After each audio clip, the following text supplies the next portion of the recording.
तो आप भाई 10 में से इसको गाड़ी को कितना रेटिंग देना चाहोगे? एक खेलते हैं कस्टमर के साथ ना, ऐसा कुछ नहीं है। पे आएगा थार ले ले तो फॉर्च्यूनर पे आएगा, फॉर्च्यूनर ले ले तो डिफेंडर पे आएगा। तो भाई सीएनजी में निकालती है ये और पेट्रोल पे निकाल रही है कि नुकसान की बात करना बहुत ज़रूरी है, क्योंकि हम लोगों को दिखानी है आप तक सच्चाई।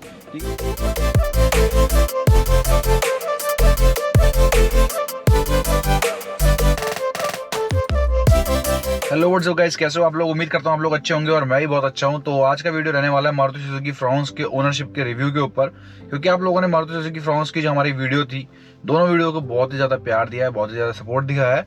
तो भाई ऐसे ही सपोर्ट दिखाते रहना अपने भाई को। इस गाड़ी के ओनर है हरिओम भाई, तो उनसे आज बात करेंगे हम लोग और उनसे पूछेंगे कि उनका जो 6 महीने का एक्सपीरियंस है, उनका जो ओनरशिप रिव्यू है वो कैसा है और क्या क्या गाड़ी में दिक्कत लगी है उनको, क्या क्या नहीं लगी है, प्रोज एंड कॉन्स के बारे में बेसिकली बात करेंगे और क्या क्या चीज़ें इंप्रूव करनी चाहिए सुजुकी को, उसके बारे में बात करेंगे। और जो मॉडिफिकेशन भाई ने कराई थी उसके बाद उनका जो रिस्पॉन्स है वो कैसा आया है, क्योंकि मॉडिफिकेशन आप लोगों को पता ही है कि हम लोगों ने इसमें कराई थी 60 से 70 हज़ार रुपए की। ये वीडियो आप लोगों ने देख ही ली होगी और जिसने नहीं देखी है भाई वो जाके देख लो। उसके बाद गाड़ी की कंडीशन कैसी है, क्या क्या इंप्रूवमेंट आई है, क्या क्या नहीं आई है, कैसे चलाने में लग रही है, मॉडिफिकेशन से कोई दिक्कत तो नहीं है, तो वो सारी चीज़ें आज इस वीडियो में कवर करेंगे और सारी बात करेंगे। आप लोग कर लेना चैनल को सब्सक्राइब, क्योंकि इस चैनल पे इस तरीके की वीडियोस आती रहती हैं और एडवेंचर वीडियोस, अध्यात्म से जुड़ी वीडियोस और मॉडिफिकेशंस की वीडियोस एंड ऑल, ये सब जो चीज़ें हैं वो मेरे चैनल पर बेसिकली आती रहती हैं रेगुलर बेसिस पे। तो चलिए बिना किसी देरी के शुरू करते हैं और मिलवाते हैं आपको हरिओम भाई से और ओनरशिप रिव्यू लेते हैं। तो भाई ये है गाड़ी के ओनर हरिओम भाई, जैसा कि आप लोग जानते हैं, पिछली वीडियो में आप लोगों ने देख ही लिया होगा जो हमने 2 वीडियो बनाई है मॉडिफिकेशन की। तो हरिओम भाई वेलकम टू आवर चैनल और थैंक यू सो मच हमें टाइम देने के लिए, हमारे लिए अपने टाइम निकाला, बहुत बहुत धन्यवाद। तो आज के वीडियो हम लोग शुरू करेंगे, जैसा कि मैंने आप लोगों को बताया है कि ओनरशिप रिव्यू रहने वाला है। तो ओनर है हरिओम भाई, तो इनसे बात करेंगे और इनकी गाड़ी को हो चुकी है भाई 6 महीने। तो 6 महीने का कैसा कैसा इनका एक्सपीरियंस रहा है इस फ्रॉन्क्स के साथ, तो चलिए बिना किसी देरी के शुरू करते हैं। तो हरिओम भाई सबसे पहले बात कर लेते हैं कि आपको जब आपने फ्रॉन्क्स ली तो आपने और गाड़ियों को क्यों नहीं लिया? जैसे मान लो कि बहुत सारी गाड़ियाँ आती है, वेन्यू आती है, बलिनो आती है, बहुत सारी इस सेगमेंट की गाड़ियाँ आती है, सुजुकी की गाड़ियाँ आती हैं, तो आपने वो क्यों नहीं लिया और इसी पे ही क्यों आए आप? देखो पहले तो मैं जब गाड़ी देखने गया था तो मेरा 10 लाख का बजट था, तो मैंने बहुत सारी गाड़ियाँ देखी हैं, बलिनो भी देखी है, वेन्यू भी देखी है, स्विफ्ट भी देखी थी, 3 सिलेंडर आ रही है। और मेरे को चाहिए था नया लुक और मारुति की सुजुकी की चाहिए थी जहाँ पे बिल्ड क्वालिटी ये है कि ठुक जाती है तो कहीं से भी ठीक हो जाती है और एवरेज भी अच्छा आ जाता है और कंफर्ट है फुल। इस वजह से मैं इसकी तरफ गया था। मैंने बहुत सारे, जिस गाड़ी का मैं नाम ले रहा हूँ इसकी सारी गाड़ी मैं ड्राइव करके आया था, बट मेरे को इस गाड़ी में सबसे ज़्यादा स्पेस कंफर्ट सबसे ज़्यादा मिला। भाई जैसा कि भाई ने बोला कि ये वाली गाड़ी इनको सब चीज़ इन्होंने चला के देखी थी, स्विफ्ट वगैरह जितनी भी गाड़ियाँ इसके साथ की रहती हैं, सेगमेंट की रहती हैं। और भाई ये गाड़ी ऐसी है ना, फ्रोनेक्स, ये गाड़ी ऐसी है कि इसने अपने साथ वालों को ही खा लिया है। मतलब इनने ना अपनी पूरी जो सुजुकी की मार्केट थी, जो और भी गाड़ियाँ सुजुकी की बिकती थी भाई, वो पूरी खा चुकी है अपने वाले सेगमेंट में। जो प्राइस इसका रहने वाला है ना, तो भाई से बात करते हैं कि आपने जब ये ली थी तो आपको कितने प्राइस की पड़ी थी और ये कौन सा मॉडल है, उसके बारे में हमारी जनता को बताओ। ये है सिग्मा 1.2 और इसका एफ शोरूम प्राइस मेरे ख्याल से 7.80 था और ये ऑन रोड पूरी इंश्योरेंस सब मिला के ये हमको पड़ी थी 980 समथिंग। तो भाई 980 की ये इनको पड़ी थी भाई को। और ये डेल्टा मॉडल है और 1.2 रहने वाला है। तो पावर की कमी तो मुझे लगता नहीं है कि 1.2 में कुछ होती होगी, बाकी हरिओम भाई से आगे बात करते हैं इस वीडियो में। तो 980 के करीब ये गाड़ी पड़ी थी और 980 की रेंज में मुझे लगता नहीं है कि भाई इससे बढ़िया कोई गाड़ी होगी। इसकी शेप के अलावा पूरी जो इसकी शेप रहने वाली है ना, बहुत ही बढ़िया रहने वाली है। तो और आगे भाई से बात करते हैं। और जैसे मैं थोड़ा हेल्थी हूँ तो मेरे को स्पेस चाहिए पर्टिकुलर ना आगे। तो आप देख सकते हो जैसे भाई की हाइट 6 फुट है, भाई पूरा सही से बैठा हुआ है आराम से स्पेस। वरना स्विफ्ट गाड़ी जो होती है ना वो हैचबैक है, उसमें क्या है आप थोड़ा कंफर्टेबल नहीं रहते ना, अनकंफर्टेबल रहते, बार बार आगे पीछे करते हो आप सीट को अपने ना। तो पर्टिकुलर स्पेस चाहिए पूरा आगे पैर फैलाने के लिए, तो इस वजह से मेरे को इसका इंटीरियर स्पेस भी बहुत ज़्यादा लगा था इस तरफ भी मेरे को, इसलिए मैं इस तरफ चला गया था फ्रॉन्क्स की तरफ। तो भाई आप देख सकते हो कि जैसे हरिओम भाई ने बताया कि मैं जो बैठा हूँ यहाँ पे मेरी हाइट है 6 फीट, तो यहाँ पर स्पेस, लेग स्पेस भी दिखाऊंगा आप लोगों का। भी हेडरूम आप देख सकते हो कि हेडरूम कितना है और सही है मेरे हिसाब से, क्योंकि मैं अभी जो सीट को थोड़ा सा आगे करके बैठा हूँ, अगर मैं इस सीट को ऐसे कर लेता हूँ, आराम से कंफर्ट होकर बैठता हूँ, तो आप देख सकते हो कि अब हेडरूम के 4-5 इंच का मेरे ख्याल से स्पेस बच रहा होगा। तो भाई देख रहे हो कि मतलब स्पेस अच्छा खासा है और मेरी हाइट 6 फीट है और भाई की हाइट है 5-10 के करीब। तो देख सकते हो यहाँ पे भी हेडरूम अच्छा खासा है ड्राइविंग सीट पे, और अभी ड्राइविंग सीट बिल्कुल अभी सेट नहीं है, थोड़ा सा अभी ऐसे ही करके बैठे हुए हैं। और पीछे के हिसाब से भाई पीछे भी आपको बैठ के दिखाएंगे अभी कि कैसा कैसा इसमें हेडरूम रहने वाला है। हालांकि मुझे फ्रोनेक्स में ये बात लगती है कि पीछे शिकायत ये आती है कि भाई जो 6 फीट के बंदे हैं उनका जो हेडरूम है उनको पीछे वाली सीट पे नहीं मिल पाता है। तो अभी वो आपको दिखाएंगे और आपका डाउट क्लियर करेंगे, पीछे बाद में चलेंगे। पहले हम लोग बात कर लेते हैं भाई से कि और क्या क्या चीज़ इनको प्रोज एंड कॉन्स इस गाड़ी में लगती है। तो पहले प्रोस की बात कर रहे थे हम लोग, तो प्रोस की बात ही करते हैं, बाद में हम लोग कॉन्स की बात करेंगे। तो चलिए शुरू करते हैं। तो सबसे पहले तो मेरे को इसमें जैसे मैं वेन्यू की तरफ भी गया था, वेन्यू में सीएनजी ऑप्शन नहीं आ रहा था, बट मेरे को सीएनजी ऑप्शन चाहिए ही था, क्योंकि दिल्ली में ट्रैफिक इतना है ना कि आप परेशान हो जाओगे बहुत ज़्यादा। इसको लेके मेरे को सीएनजी का ऑप्शन चाहिए ही था।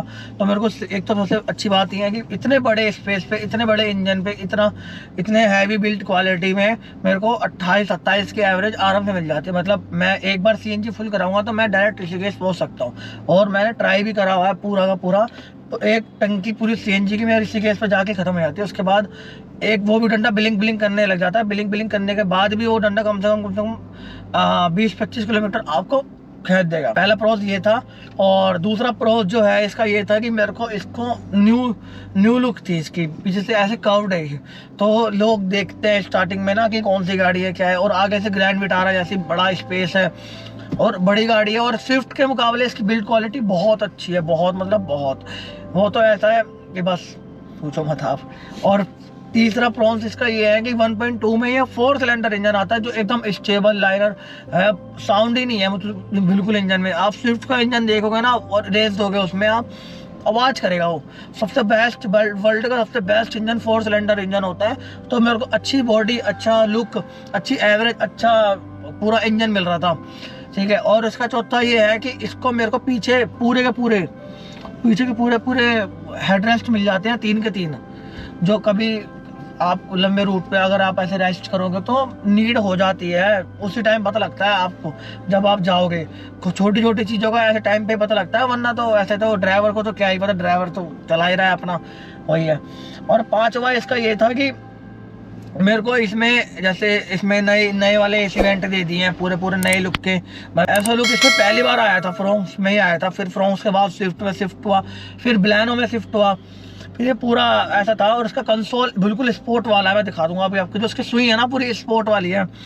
तो मेरे को ये जो छोटी छोटी चीज़ थी ना, ये बहुत अच्छी लगी। और तो आप लोगों ने देखा कि हरिओम भाई ने हमें बताया कि इसके जो प्रोज हैं वो क्या क्या रहे हैं, जो इसकी मतलब ओवरऑल जो इसकी सब चीज़ों को देखोगे ना आप, इंजन को देख लो और इसकी रिलायबिलिटी देख लो, इसका जो इंटीरियर है वो देख लो, इसका स्पेस देख लो, इसके जो पूरी परफॉर्मेंस निकल के आती है ना भाई, एवरेज से लेके और सब चीज़, तो ये सब इसका प्रोज में आता है। और ये चीज़ बहुत ही अच्छी है कि कोई बंदा गाड़ी ले रहा है और वो इससे सेटिस्फाई है कि हाँ सब चीज़ें होगी, बंदे को ये सब चीज़ें चाहिए होती हैं। सबसे पहले आती है हमारी बिल्ड क्वालिटी, जो बाहर हरिओम भाई ने बताया कि बिल्ड क्वालिटी सही है और इसको स्टार रेटिंग भी सही मिली हुई है, ठीक है। हालांकि ज़्यादा नहीं मिली हुई है, टाटा के मुकाबले नहीं मिली हुई है, क्योंकि मैं मानता हूँ, लेकिन मारुति की बाकी गाड़ियों से तो बहुत बेटर है, बहुत बेटर। बट जो पुरानी मारुति की गाड़ी आती है, जो स्विफ्ट वगैरह आती है, उससे कई ज़्यादा बिल्ड क्वालिटी इसकी अच्छी है, क्योंकि हमने ये खुद चीज़ चेक करी हुई है। और आप कहीं भी आप लोग चेक कर लेना, स्विफ्ट का बोनट दबा के देखना और इसका बोनट दबा के देखना, आपको बिल्ड क्वालिटी का अलग ही पता चल जाएगा। तो पहले बात हमने कर ली बिल्ड क्वालिटी की। अब आते हैं जो बंदा चाहिए होता है जिस बंदे को कि वो गाड़ी में देख के लेता है इंजन की, उसको अगर पहाड़ वगैरह में जाना है तो उसको पावर की कमी किसी भी तरीके की महसूस ना हो,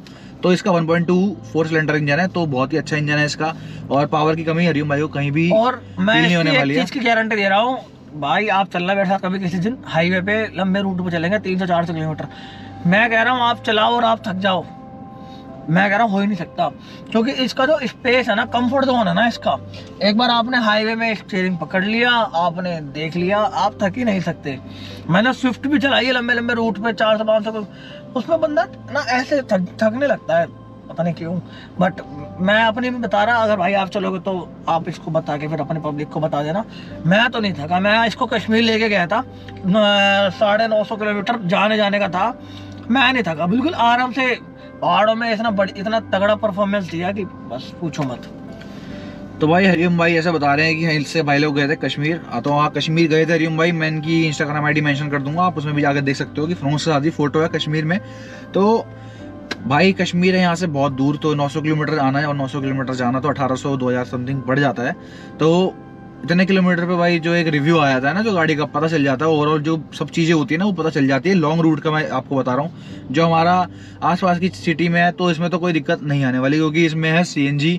तो एवरेज के लेके अगर हम बात कर लेते हैं तो हरिओम भाई इसकी एवरेज क्या निकल के आती है वो हमारी जनता को बताओ, और पेट्रोल पे भी बताना पेट्रोल और CNG पे भी बताना। पेट्रोल पे तो देखो, पेट्रोल पे इसकी हाईवे पे एवरेज आ जाते हैं 20-22 की, 20-22, 23-24, इसकी वो आपके डिपेंड करता है आप चला कैसे रहे हो, कितना पंजा खींच रहे हो, कितने आपने लिमिट बांध रखी है। तो आप किस तरीके से चलाते हो? आप मतलब खींचने वाली चीजें? मैं चलाता हूँ भाई आराम से, अच्छा। 80-100 वाला बनता हूँ मैं, मेरे को नहीं जाना इतनी तेज, ठीक है भाई। लोग रोज एक्सीडेंट हो रहे हैं, मेरा एक इसमें वो भी है कि आराम से चलाया करो गाड़ी, कोई कहीं नहीं भाग रहा। 120-140 रफ्तार से भी जाओगे तो भी ज़्यादा से ज़्यादा आधे घंटे पहले पहुंच जाओगे, समझ रहे हो, लेकिन सेफ जाओ, अपनी फैमिली का ध्यान रखो। जैसे मैं हॉस्पिटल वर्क हूँ तो मेरे को पता है एक दिन में कितने एक्सीडेंट के हमारे पास केस आते हैं। तो मैं आपसे यही कहना चाहता हूँ कि आराम से चलाओ गाड़ी, कोई जल्दबाजी नहीं है, हवाबाजी सब बच्चों वाली चीज़ें हैं, एक टाइम पे सब निकल जाता है। तो भाई मैं हूँ आराम से चलाने वाला बंदा जो है भैया, 80-100 आराम से चलाए प्यार से, मेरे को कोई जल्दी नहीं है कहीं पहुँचने की। तो मैं 80-100 चलाता हूँ, तो मेरे को ये 22-23 की एवरेज निकाली थी पेट्रोल पे। पेट्रोल में 22-23 की एवरेज, तो भाई आप देख सकते हो, मतलब 22-23 की एवरेज 1.2 4 सिलेंडर इंजन निकाल के दे रहा है। तो भाई इससे आया तो फिर आप क्या ही लोगे, इससे आया तो कोई हाँ। उम्मीद मत रखना किसी भी गाड़ी से, क्योंकि ये बहुत एक अच्छी एवरेज है। मैं आप लोगों को बताऊं, क्योंकि ये भाई बॉडी भी तो बड़ी है ना, स्विफ्ट इसलिए एवरेज कम दे देते हैं क्योंकि इसमें हल्के हल्के पार्ट लग रहे हैं और छोटी बॉडी है, इसकी बॉडी भी बड़ी है, बिल्ड क्वालिटी भी अच्छी। उस रेंज में आपको अब जैसे टाटा की गाड़ी है, टाटा की गाड़ी का आपका 20 से ऊपर एवरेज पाएगा ही नहीं कहीं, क्योंकि उसकी बिल्ड क्वालिटी थोड़ी हैवी है, लेकिन एवरेज नहीं है बिल्कुल भी। और मैं अगर 80-100 चलाऊँ ना 300 किलोमीटर, तो मैं CNG के एवरेज निकाल दूंगा 27-28। तो भाई CNG में निकालती है ये 26 से 27 का एवरेज, जो कि भाई बहुत ही अच्छा है। एक 150 सीसी अगर आप स्कूटी तक भी लोगे ना वो भी इतना एवरेज देती है। तो ये गाड़ी अगर निकाल रही है CNG पे 27-28 का एवरेज तो बहुत ही बढ़िया है। और पेट्रोल पे निकाल रही है 21-22 का। चलो हम लमसम लगा के चलते हैं कि 20 या 19 का एवरेज दे देगी अगर हम लोग लगाते हैं, अगर आप रश ड्राइविंग भी कर रहे हैं तो ये एवरेज ही बहुत अच्छी चीज़ है कि हाँ चलो ठीक है। अब बात कर ली इसकी, जो इतनी भी इसके प्रोज रहे, जो भी इसके फायदे रहे उसकी बात कर ली, लेकिन नुकसान की बात करना बहुत ज़रूरी है, क्योंकि हम लोगों को दिखानी है आप तक सच्चाई, ठीक है, क्योंकि सच्चाई बताना बहुत ज़रूरी है। हम लोग किसी को गुमराह नहीं करना चाहते कि भाई हमने पहले बता दिया कि ये गाड़ी ले लो और प्रोज बता दिए, सिर्फ कौन-सा ना बताए, तो ऐसा नहीं हो सकता। कौन बताएंगे, मतलब ऐसा नहीं है कि हमने गाड़ी ले ली तो हमारी गाड़ी अच्छी, कोई गाड़ी नहीं है और हमारी गाड़ी में कोई कमी नहीं है। हम भैया साफ सीधी बात बोलने वाले बंदे, और जो है वो है। तो आज करेंगे हम लोग कॉन्स की बात। तो प्रोस की बात तो कर ली, कॉन्स की बात स्टार्ट करते हैं। तो अरियम भाई सबसे मेजर, सबसे बड़ा और सबसे पहला कौन क्या बताना चाहोगे हमारी जनता को, जो आपको इस गाड़ी में लगता है 6 महीने के रिव्यू के बाद? देखो मेरे को सबसे पहले लगता है कि इसका जो डैशबोर्ड है ना वो थोड़ा मतलब प्लास्टिक, हल्का नहीं बोल सकते बट प्लास्टिक ऐसा है ना, अट्रैक्ट नहीं करता। जैसे अभी आप मैग्नेट की गाड़ी देखोगे, वो भले ही बॉडी बड़ी है, इंजन 1 लीटर का, लेकिन उन्होंने अंदर पूरा लेदर फिनिशिंग दे दिया। आपने भाई बाहर से कुछ काम ही नहीं कराना उसमें, पूरे गेट लेदर के दे दिए, फ्रंट पूरा लेदर का दे दिया, सीट लेदर के दे दी, ऐसी सीट दे दी कि धूप में गर्म ही नहीं होगी, ऐसी सीट है भाई इसमें, लेकिन इंजन 1 लीटर का है। तो बंदा एक तरफ यूं जाता है, इंजन में यूं चले जाता है उसमें। तो बस इसमें ये है कि थोड़ा प्लास्टिक अगर मैं इसमें करवा दूं रैप लेदर का, तो वो तो बाहर की बात है, बट जो आता है वो अभी मैंने करवाया नहीं है, बट जो आता है वो ऐसा लगता है वो अट्रैक्टिव नहीं है। डैशबोर्ड अट्रैक्टिव हो तो प्लास्टिक जो इसमें यूज हुआ है ना वो अट्रैक्टिव नहीं है। चाहे तो ये अभी दिखा देगा थोड़ी देर में, ये प्लास्टिक थोड़ा ऐसा है। तो पहला कोर्स तो इसको मेरे को यही लगता है। और दूसरा कोर्स इसका मेरे को ये लगता है कि जैसे ये पीछे से कवर्ड है ना, तो कभी कभार लगता है कि ऐसे हम बैक कर रहे हैं, ये कर रहे हैं, वो कर रहे हैं, तो कोई दीवारें होती है ऐसे नीचे से प्लेन है बट ऊपर से ऐसे निकली भी होती है भाई, मोड़ होता है ना कोने कोने का, तो उसमें ऐसा लगता है जैसे गाड़ी ऐसे मोड़ रहे हैं हम, है ना, मोड़ रहे। तो एक कर्व्ड के में ऐसा ना लग जाए, ऐसे गाड़ी मान लो प्लेन है तो पूरी कट जाएगी, लेकिन कर्व्ड में नहीं होता। कर्व्ड में थोड़ा चीज़ें ना देख के करनी पड़ती है। ये दूसरा ये है। और तीसरा ये इसका जो ये है कि जो पीछे का जो अभी मैं दिखा दूंगा, थोड़ा पीछे बैठने वाला जो हेडरूम है ना, बैठने के लिए कोई दिक्कत नहीं है, 6 फुट आदमी आराम से बैठ जाएगा। बट अगर आपका ध्यान नहीं है और एकदम गड्ढा आ गया और आपकी गाड़ी बम्प कर गई, तो थोड़ा इसमें स्पेस जो आपका सर है ना उसमें टच हो सकता है। ये थोड़ा ये मेजर नहीं, माइनर इशू है बहुत। तो जैसे कि मैंने आप लोगों को बताया कि जो पीछे का हेडरूम रहता है इस गाड़ी का, तो हेडरूम ज़्यादा अच्छा नहीं है। अगर 6 फीट आपकी हाइट है तो ये चीज़ हरिओम भाई बता रहे हैं कि जो उन्होंने एक्सपीरियंस करी है 6 महीने की, उसमें उनका एक्सपीरियंस है। तो पीछे जो बंदा बैठता है उसकी हाइट अगर 6 फीट है और वैसे अगर बैठेगा तो कोई दिक्कत नहीं है, उसका हेड रूम बिल्कुल सही है, उसमें उसका सर नहीं लगेगा। बट बाय द वे अगर आप रोड पे चल रहे हैं तो चलते चलते अगर बाई चांस कोई गड्ढा आता है तो उसमें आपका जो बम्प है वो लग सकता है, सर लग सकता है। हाँ, जैसे आप बात कर रहे हैं, ध्यान नहीं है, एकदम आ जाता है हाईवे पे, ऊंचाई भी हो जाती है तो उसमें आपका थोड़ा टच हो सकता है। बट मेरा कहना ये है, मारुति सुजुकी वाले से तो भाई आपने इतना बनाया, थोड़ा और ही उठा देते हो। तो भाई मारुति सुजुकी तक ये वीडियो जानी चाहिए, क्योंकि हरिओम भाई का कहना और है उठा देते क्या चले जाता भाई कि इसका जो हेड रूम है वो पीछे से थोड़ा सा और उठा देते तो क्या जाता, ठीक है, 2-4 धक्के जोड़ के वेल्डिंग कर देते, ठीक है। तो थोड़ा सा इस पे इम्प्रूवमेंट करना चाहिए सुजुकी को अपने इस चीज पे। बाकी और क्या चीज लगती है आपको कौन में, और बताओ। बाकी एक कौन इसका ये मेरे को लगता है, बाकी मेरे तो इशू नहीं है उसमें, बट जिसकी हाइट छोटी है उसको इशू होगा। इसकी सीट थोड़ी ऐसे है ना, इंक्लाइंड है, तो इसका जो आगे का वो है ना ग्रिल, वो है ग्रैंड विटारा पूरी। अगर आप अंदर बैठोगे तो बता ही सकते हैं ग्रैंड विटारा, और सीट है यूं, ठीक है। तो बंदा जो बैठेगा ना उसको ऊपर का दिखेगा, ना कि सामने का दिखेगा। तो उसके लिए बंदे एडजस्टेबल सीट भी लगा लेते हैं, लेकिन ये भाई इशू है, माइनर इशू है ये फ्रॉन्स तो बंदों को। जो चौथा इशू भाई ने बताया है, जो इनको भाई को लगा है, फोर्थ इशू जो है कि इसमें एडजस्टेबल सीट्स नहीं आती हैं, क्योंकि भाई की हाइट है, जैसे मैंने बताया था 5'9", 5'10" के करीब की हाइट है, और ये भाई सीट पे बैठे हुए हैं और इनको सामने का नहीं दिख रहा है, क्योंकि दिखता है वैसे लेकिन कम कम दिखता है, क्योंकि इसकी जो बिल्ड क्वालिटी पूरी आप देख सकते हो कि इसका जो फ्रेम है ना वो पूरा आगे से तो ग्रैंड विटारा जैसा है, फिर ऐसे हो जाता है लास्ट में, आगे जाके जो पूरा आगे का जो बोनट है ना वो ग्रैंड विटारा वाला है, और इसकी सीट जो है वो ऐसे है, इंक्लाइंड है, थोड़ी से बंदा जो है ना अंदर की तरफ धक्के बैठता है तो उसको सामने का नहीं दिख पाता। जैसे मेरी हाइट 6 फीट है तो मुझे आराम से दिख रहा है, लेकिन भाई को थोड़ी सी देखने में प्रॉब्लम होती है, तो इसमें जो है इंक्लाइन ये एडजस्टेबल सीट नहीं आती है। हमारा तो एक्सपीरियंस है भाई इसलिए लेकिन जो मेरे से छोटी हाइट का बंदा है ना 5 फीट वाला, उसको थोड़ी दिक्कत आ सकती है।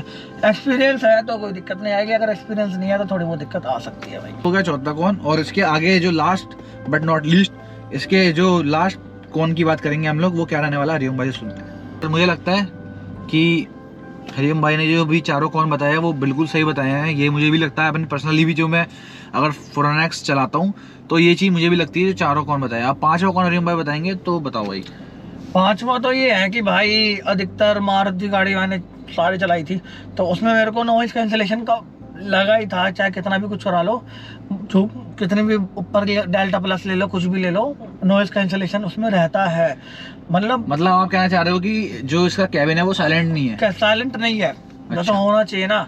बट लोग भाई मारुति के फैन है तो कहीं ना कहीं कॉम्प्रोमाइज कर लेते हैं, इसलिए मैंने इसका इशू मैंने सोल्व कर लिया। मैंने तो डैम्पिंग करा ली भाई, डबल लेयर की डैम्पिंग करा ली, बस साइलेंट हो गया। अच्छा, हमने जो मॉडिफिकेशन की वीडियो बनाई थी उसमें आपने जो डैम्पिंग दिखाई थी वो आपने इसका रीजन ये था डैम्पिंग कराने का कि इसका जो बाहर से साइलेंट, जो इसका अंदर का जो बिल्कुल इंटीरियर है वो साइलेंट नहीं है। हाँ। क्योंकि जो मैंने भी ये चीज नोटिस करी है, मैं आप लोगों से बात करता हूँ इस विषय में, कि जो अगर हम लोग अंदर जैसे इस गाड़ी के बैठे हुए हैं और नॉर्मल जो बिल्कुल रॉ गाड़ी आती है, जो हम लोग कंपनी से रॉ गाड़ी लेते हैं, उसमें अगर आप लोग कहीं जा रहे हो और बाहर अगर ट्रक खड़ा हुआ है या ट्रैक्टर खड़ा हुआ है और वो अगर रैप कर रहा है, अगर उसको रेस दे रहा है या हॉर्न बजा रहा है, मतलब कुछ भी चीज़ है यार, बाहर लोग अगर तेज चिल्ला के बात कर रहे हैं या रेड लाइट एरिया में जैसे आप लोग देते हैं तो बात कर रहे हैं, तो इसका जो कैबिन है ना वो साइलेंट नहीं है, आपको अंदर किसी भी तरीके की आवाज़ देखने को आ जाएगी।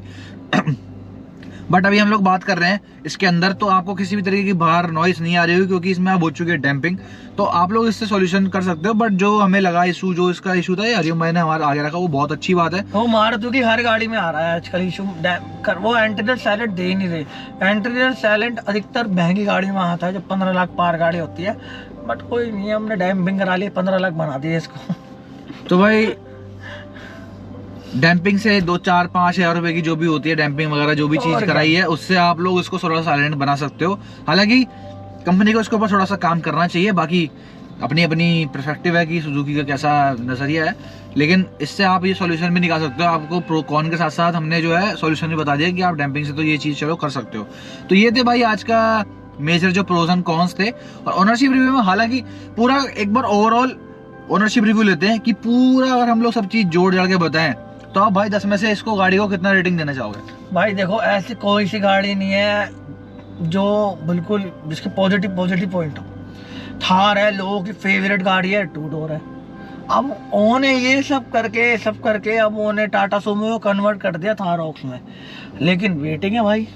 1-1.5 साल की वेटिंग है, लेना है तो टॉप मॉडल लो वरना बिल्कुल। बेस मॉडल मतलब। बिल्कुल। तो ये खेलते हैं कस्टमर के साथ ना। तो आप ऐसे कोई गाड़ी नहीं है जो आपकी सारी चेकलिस्ट टिक कर दें, ऐसा कुछ नहीं है। आप अंडर फॉर्च्यूनर की तरफ जाओगे, फॉर्च्यूनर में सनरूफ नहीं आता, लो तो ऐसा आपको करना पड़ेगा। तो भाई मैंने अपने अकॉर्डिंग, अपनी चेकलिस्ट के अकॉर्डिंग जिसको लिया था, तो मेरे को अगर इसके 10 पॉजिटिव पॉइंट मिल रहे थे तो मेरे अकॉर्डिंग इसके 2 नेगेटिव पॉइंट थे। तो वो इग्नोर करोगे तो ही आप गाड़ी ले पाओगे, वरना आप इसमें रह जाओगे। मैं इसमें 10 में से आपको इसको नंबर दूं तो मैं इसको 10 में से 8 नंबर दूंगा पूरे। तो भाई हरिओम भाई ने दिए हैं इसको 10 में से 8 नंबर, और वो इन्होंने अपने पर्सपेक्टिव से दिए हैं, किसी को दिखाने के लिए या किसी को, अगर आप लोग सोच रहे हो कि हम लोग ये बोल रहे हैं कि आप लोगों को बात करनी है, तो ये अपने हिसाब से बता रहे हैं। इनका ये पॉइंट ऑफ व्यू है, इनका POV है भाई। इनको इस गाड़ी से पूरी सेटिस्फाई पूरी तरीके से मिल रही है। एवरेज में, इंजन में, पावर में कोई तरीके की कमी नहीं लग रही है। तो 10 में से इनको भाई दे रहे हैं 8 नंबर। तो ठीक है, अपना अपना सबका व्यू है, और पता है कि कुछ भी चीज़ बिल्कुल परफेक्ट नहीं होती है, थोड़ी बहुत कमी हर चीज़ में आती है। ठीक है, चाहे इंसान हो या गाड़ी हो, आप कोई भी मशीन ले रहे हो, कुछ भी चीज़ की कमी आ सकती है। इंटीरियर में भी आ सकती है, एक्सटीरियर में भी आ सकती है, और इंजन में भी जैसे मर्जी आ सकती है। तो 15-16 इंच के टायर आते हैं, और इसमें फ्रॉन्क्स में 17 इंच भी लगवा सकते हो। हालांकि रिकमेंडेशन नहीं है कि आप लगवाओ या मत लगवाओ, वो आपकी चॉइस है, आप लगवाते हो नहीं लगवाते। और एवरेज, जो लोग बोलते हैं कि एलॉय से एवरेज पे कोई फर्क पड़ता है, भाई एवरेज बल्कि इंप्रूव ही होती है, क्योंकि ऐसा होता है एलॉय का जो वेट होता है ना वो हल्का होता है। तो भाई रिम भारी होता है और एलॉय हल्का होता है, तो आप खुद समझदार हो कि किसमें ज्यादा एवरेज निकल के आती है। तो चलिए, यही था आज का वीडियो। आप लोगों को कैसा लगा कमेंट सेक्शन में जरूर बताना। चैनल पे नए हो तो सब्सक्राइब कर लेना। और ये जो पूरा वीडियो रहा हरिओम भाई के साथ, तो बहुत ही अच्छा लगा हरिओम भाई से मिलके। तो thank you so much Hariom भाई टाइम देने के लिए दोबारा से वंस अगेन। तो मिलते रहेंगे आपसे इसी तरीके की वीडियो में। तो चलिए, बिना किसी देरी के इस वीडियो को एंड करते हैं, और उम्मीद करता हूँ कि आप लोगों को पूरा अच्छे से समझ आ गया होगा इसके प्रोज और कॉन्स क्या क्या रहे हैं, और ओनरशिप ने पूरा रिव्यू, ओनरशिप क्या रहा है, ओनर ने बता दिया, आपसे सीधा बात करवा दी ओनर से। तो मिलते हैं फिर किसी नेक्स्ट वीडियो में, तब तक के लिए till then right safe and peace out my friends.